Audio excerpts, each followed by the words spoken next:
अस्सलाम वालेकुम। जनाब, इस वक्त मैं मदरोटा गांव में मौजूद हूँ। जैसे कि आप देख सकते हैं कि ये मदरोटा का वो छोटा सा बाज़ार, और इस रोड पर, ये रोड जो है इसका हमसे वादा किया गया था कि हम कामरा गांव से लेकर जीटी रोड तक इसको पुख्ता करेंगे। दरमियान में रोक दिया गया था। मैंने फिर चीख पुकार की थी कि इसमें दरमियान में फिर काम रोक दिया गया है, दोबारा इस पर काम स्टार्ट कर दिया गया। But there is a big लेकिन, इसमें एक बहुत बड़ा लेकिन है कि लेकिन इस गांव के दरमियान ये जो 1 किलोमीटर का पोर्शन है ये इसी तरह छोड़ दिया गया।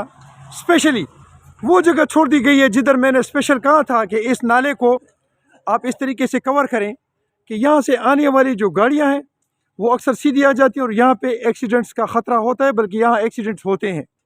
तो उस जगह को छोड़ दिया गया है। मैं मुतल्लिका MNAs, MPAs और मुतल्लिका डिपार्टमेंट से एक दफ़ा फिर पुरज़ोर रिक्वेस्ट करता हूँ कि मेरे बच्चों को, इन बच्चों को जो आप लोगों ने वो रोड इनकम्प्लीट करके उनको फैसिलिटेट नहीं किया, रिक्वेस्ट है कि इसको कंप्लीट किया जाए। ख़ासकर ये जो पोर्शन है इसको कंप्लीट किया जाए ताकि यहाँ से एक्सीडेंट्स का ख़तरा भी कम हो और इनको बुनियादी जो सहूलतें हैं वो मिल सके। क्योंकि एक मुल्क और एक कौम का, एक गांव का, एक इलाके की तरक्की जो है वो रोडों से आया करती है। अगर आप रोड सही नहीं बनाएंगे तो इस इलाके की तरक्की नहीं हो सकती।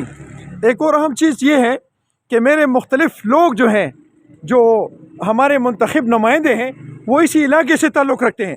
लिहाजा रिक्वेस्ट है कि अपने इन बच्चों के, जो आपको वोट देते हैं, इनके रास्ते पुख्ता करें ताकि कल जब आप वोट मांगने के लिए इनके पास आएँ तो आप सर ऊंचा करके इनके सामने आएँ। थैंक यू जी। अस्सलाम वालेकुम रहमतुल्लाह।